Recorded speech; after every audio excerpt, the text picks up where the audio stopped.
Hello student, welcome to the math solver. तो चलिए आज हम सॉल्व करेंगे कक्षा 10 की प्रश्नावली 5.1 को। तो पहला क्वेश्चन दिया, निम्नलिखित स्थितियों में से किन स्थितियों के संबंध संख्याओं की सूची एपी है और क्यों। तो पहले का पहला, प्रति 1 किलोमीटर के बाद का टैक्सी का किराया जब प्रथम किलोमीटर के लिए किराया है 15 रुपये और प्रति एक अतिरिक्त किलोमीटर के लिए किराया है 8 रुपये। यानी पहले किलोमीटर के लिए किराया टैक्सी का 15 रुपये, बाकी का जो किलोमीटर है उसके लिए 8 रुपये है। तो हमें इसको बताना है कि ये एपी है कि नहीं, अगर है तो क्यों, नहीं है तो क्यों। तो पहले का पहला दिया है प्रथम किलोमीटर का किराया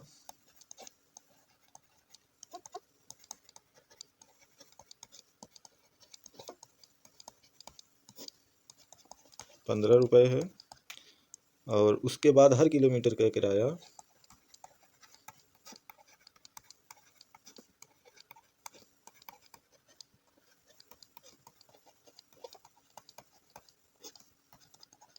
8 रुपये है। तो प्रथम किलोमीटर का किराया 15 रुपये है, तो हमारा प्रथम पद हो जाएगा A1 इक्वल टू 15 और उसके बाद हर एक का किराया 8 रुपये है, तो A2 इक्वल टू हो जाएगा A1 plus 8 which is equal to 15 plus 8 which is equal to 23। A2 plus 8 तो A4 इक्वल टू हो जाएगा A3 प्लस 8, तो A3 हमारा कितना था 31 plus 8 which is equal to 39। तो ऐसे ही चलेगा। तो यहाँ पे हमारा पहला पद A1 15 है और दूसरा पद 23 है। तो इसका हम सर्व अंतर निकालेंगे, तो D इक्वल टू हो जाएगा A2 minus A1 which is equal to 23 minus 15 which is equal to 8 और A3 माइनस A2 करेंगे तो हमें क्या मिलेगा। A3 हमारा कितना है 31 minus 23 which is equal to 8। A4 minus A3 करेंगे तो हमें क्या मिलेगा 39 minus 31 which is equal to 8। यानी सबका सर्वांतर 8 है। हर बार जो किराया बढ़ रहा है वो 8 रुपये है, जो कि एक समान है, इसलिए यह एपी सीरीज है। क्योंकि प्रति एक अगला पद पिछले पद में 8 जोड़ने से प्राप्त होता है। तो इसका आंसर मिला यह एपी है, क्योंकि अगला पद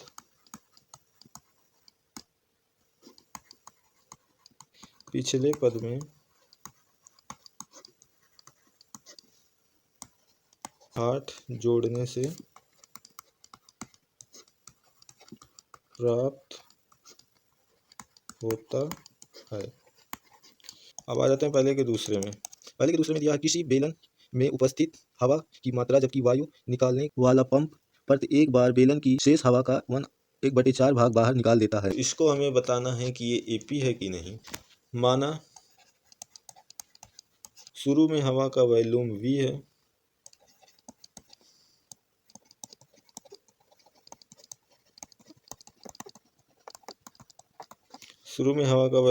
है, और हर बार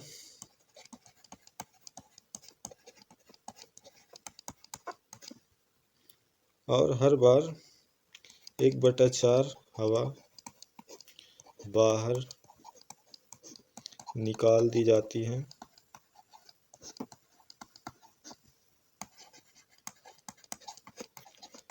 तो हो जाएगा 1 माइनस 1/4, तो हो जाएगा 4 minus 1/4 which is equal to 3/4 बचती है। ठीक, यानी 3/4 हवा बचती है। तो पहला पद मान लेते हैं A इक्वल टू V। ठीक, तो दूसरा पद हो जाएगा A2 इक्वल टू, यानी 1/4 हवा निकाल दी तो ये क्या हो जाएगा A2 equal to V into 3/4 और हो जाएगा A3 equal to A2 into 3/4, तो हो जाएगा V 3/4 का स्क्वायर और हो जाएगा A4 equal to A3 into 3/4, तो हो जाएगा इक्वल टू V 3/4 का होल क्यूब।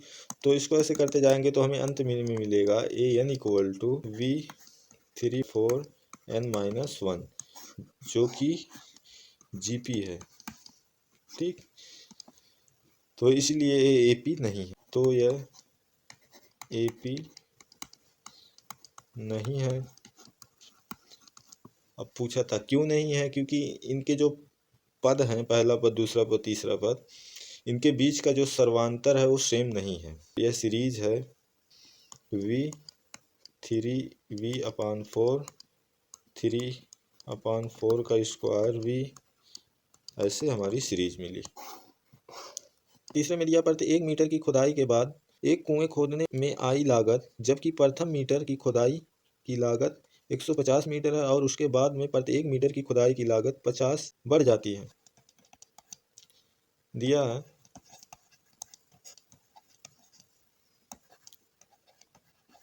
पहले मीटर की खुदाई की लागत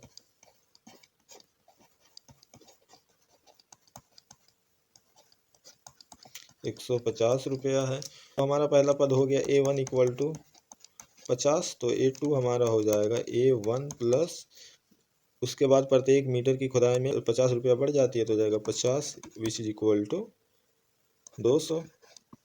अब हमारा हो जाएगा A3 equal to A2 plus 50 which is equal to 250, और A4 इक्वल टू हो जाएगा A3 plus 50 which is equal to 300। ऐसे ही हमारी सीरीज जाएगी।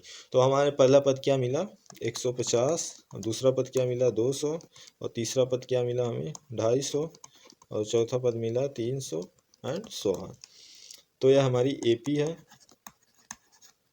ठीक, और क्यों है, तो इसका हो गया क्योंकि इसका सर्व अंतर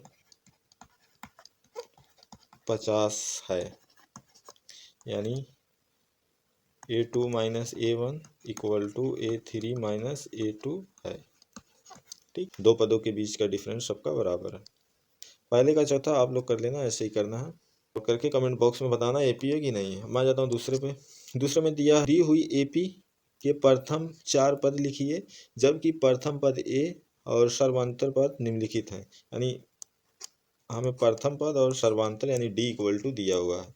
तो दूसरे का पहला इसके 4 पद हमें ज्ञात करना है एपी के। तो हमारा प्रथम पद ए इक्वल टू दिया है 10 और डी इक्वल टू यानी सर्वांतर दिया है 10। ठीक, तो हमें इसका 4 पद ज्ञात करना है, यानी 1 2 3 4। तो प्रथम पद हमारा तो मिला, तो हमें दूसरा पद ज्ञात करना है। तो इसका फार्मूला होता है T N equal to A plus N minus 1 into D. तो हमें दूसरा पद ज्ञात करना है। पहला पद हमारे पास है, तो एन की वैल्यू 2 ले लेंगे, तो हो जाएगा T2। ए का मान पुट कर देंगे, यानी पहला पद तो हो जाएगा 10 प्लस एन की वैल्यू 2 रखेंगे, तो n माइनस 1 यानी 2 माइनस 1, तो हो जाएगा 1 इंटू 10, तो ये हो जाएगा 20। अब n की वैल्यू 3 ले लेते हैं, तो हो जाएगा 10 प्लस 3 माइनस 1, तो हो जाएगा 2 into 10 which is equal to 30। अब n की वैल्यू 4 ले लेंगे, तो हो जाएगा 10 plus 4 minus 1 which is equal to हो जाएगा 3 इंटू 10, तो हो जाएगा 40। तो हमें AP क्या मिली 10 20 30 एंड 40 एंड सो ऑन। ये हमें AP मिली दूसरे की पहले की। तो ठीक इसी प्रकार दूसरे का दूसरा है, तो इसमें दिया प्रथम पद -2 और सर्वांतर दिया D इक्वल टू 0। तो दूसरा पद के लिए वही फार्मूला इसमें भी लगेगा, तो T2 इक्वल टू हो जाएगा -2 प्लस 2 माइनस 1, तो हो जाएगा 1 इंटू 0 विच इज इक्वल। इसका दूसरा पद हमें क्या मिला -2। ठीक इसी प्रकार n की वैल्यू 3 ले लेंगे, तो तीसरा पद -2 प्लस ये हो जाएगा 0, क्योंकि D 0 है, तो ये भी -2 मिला। सिमिलरली चौथा पद भी -2 मिला। तो ये जो हमारी AP मिली वो मिली -2 -2 -2 एंड -2। दूसरे की AP हमें A मिली। मैं करता हूँ चौथा, बाकी तीसरा और पांचवा आप लोग करना। तो दूसरे का चौथा है, दिया A इक्वल टू -1 और D इक्वल टू दिया 1/2। तो हमारा फार्मूला होता था TN equal to A plus n minus 1 into D.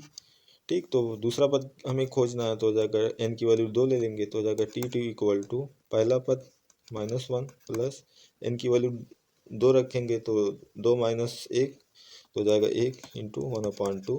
तो ये क्या हो जाएगा हमारा 1 माइनस 1 सॉरी -1 प्लस 1/2 तो हो जाएगा -1/2। अब तीसरा पद यानी n की वैल्यू 3 ले लेंगे तो हो जाएगा t3 equal to -1 plus 3 minus 1 तो हो जाएगा 2 इंटू 1/2। तो 2 से 2 कैंसिल हो जाएगा तो क्या हो जाएगा -1 प्लस 1 इक्वल टू 0।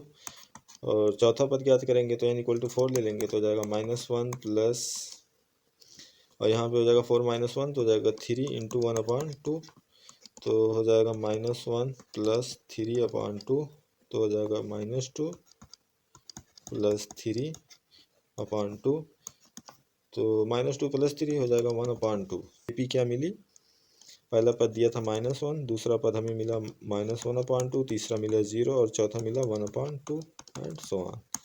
ये हमें दूसरे का चौथे के लिए एपी मिली। तीसरा और पांचवा बचा, उसको आप लोग करना, हो सके तो कमेंट बॉक्स में आंसर बताना, उसका रिप्लाई मैं करूँगा। तीसरे में दिया है निम्नलिखित में से प्रत्येक एपी के लिए प्रथम पद तथा सर्वांतर लिखिए। तो तीसरे का पहला सीरीज दी गई है 3 1 -1 -3, ठीक, एंड सो ऑन। तो इसका प्रथम पद बताना है तो प्रथम पद ए इक्वल टू प्रथम पद ए है तो हो जाएगा ए इक्वल टू 3 और सर्वांतर तो सर्वांतर हो जाएगा डी इक्वल टू, इसको ए मान लेते हैं और इसको बी मान लेते हैं तो हो जाएगा B minus A which is equal to 1 minus 3 which is equal to -2। तो इसका सर्वांतर हमें क्या मिला, प्रथम पद ए इक्वल टू 3 और सर्वांतर डी इक्वल टू मिला -2। अब मैं करता हूँ तीसरा, तो तीसरे के तीसरा का हो जाएगा, बाकी तो सब आसान है, आप लोग कर लेना। दिया 1/3 5/3 एंड 9/3 एंड 13/3। तो इसका प्रथम पद ए इक्वल टू यह है 1/3 और सर्वांतर इसका ज्ञात करना है तो हो जाएगा डी इक्वल टू 5/3 माइनस 1/3 तो हो जाएगा 4/3। तो इसका प्रथम पद मिला ए इक्वल टू 1/3 और सर्वांतर डी इक्वल टू क्या मिला 4/3। तो ये आंसर मिला, बाकी आप लोग को करना है, ये तो आसान था, इसमें कुछ करना है नहीं। क्वेश्चन नंबर 4 में दिया निम्न में से कौन सा एपी है, यदि एपी है तो उसका सर्वांतर ज्ञात कीजिए और इनके 3 और पद लिखिए।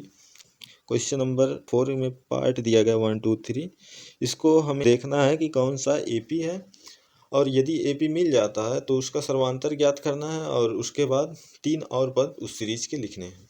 चौथे का पहला, तो सीरीज दी हुई 2 4 8 एंड 16 एंड सो ऑन। तो इसका पहला पद है A equal to A1 equal to ले लेते हैं 2 और अभी हम इसका सर्वांतर देखेंगे तो D इक्वल टू हो जाएगा A2 minus A1 which is equal to 4 minus 2 which is equal to similarly A3 minus A2। तो A3 हमारा कितना है 8 माइनस, तो A2 हमारा है 4 तो हो गया 4। तो इन दोनों पदों के बीच जो डिफरेंस है यानी सर्वांतर है वो बराबर नहीं है, इसलिए यह एपी नहीं है, ठीक। अब हमने 4 का पहला किया, अब मैं करता हूँ चौथा। तो चौथे पे आते हैं, तो चौथे का चौथा दिया -10 -6 -2 एंड 2 एंड सो ऑन। तो इसका प्रथम पद है ए इक्वल टू -10, तो सर्वांतर हमारा हो जाएगा D equal to A2 minus A1 which is equal to A2 हमारा -6 और A1 है हमारा -10। तो माइनस माइनस प्लस हो जाएगा तो हो जाएगा +10 विच इज इक्वल टू 4। और सिमिलरली इसी प्रकार चेक कर लेते हैं A3 माइनस A2। तो A3 हमारा कितना है -2 और -2 है तो यहाँ पे A2 हमारा -6, तो माइनस माइनस प्लस हो जाएगा, तो हो जाएगा +6 विच इक्वल टू 4। अब और चेक कर लेते हैं, A4 माइनस A3, तो A4 हमारा 2 और A3 है -2, तो माइनस माइनस प्लस हो जाएगा, तो हो जाएगा +2 विच इक्वल टू 4। तो इसका हमें क्या सर्वांतर ज्ञात करना था और इनके 3 और पद लिखने थे। तो इसका सर्वांतर D इक्वल टू हमें मिला 4, अब इसके 3 और पद लिखने हैं। ठीक, तो 2 में 4 ऐड कर देंगे, तो 2 + 4 या तो फार्मूले से ज्ञात कर लो। तो 1 2 3 4 4 पद दिए थे, तो हमें पाँचवा ज्ञात करना है।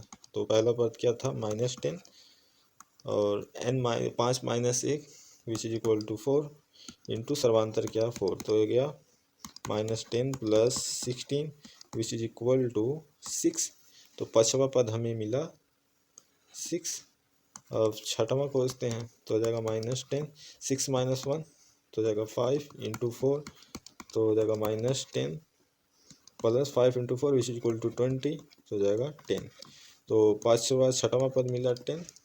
अब एक पद और हमें ढूंढना है, तो हो जाएगा T7, तो हो जाएगा -10 7 - 1 तो हो जाएगा 6 इंटू 4, तो हो जाएगा -10 + 24 विच इज इक्वल टू 14। तो हमारा जो अगला पद मिला वो मिला 14।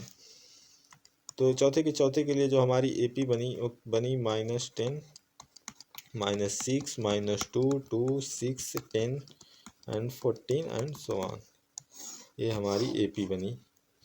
ठीक, तो इसी प्रकार और जो पार्ट है उसको कर लेना, कुछ इसमें ज़्यादा करना नहीं, आसान ही है। नहीं तो इससे रिलेटेड मैं एक और वीडियो 11th मैथ की अपलोड किया हूँ, उसको जाके देख लेना, दोनों सेम ही हैं। उसको देखने से थोड़ा और बढ़िया समझ में आएगा। तो वीडियो अगर अच्छी लगे तो लाइक करें और शेयर करें और सब्सक्राइब करें।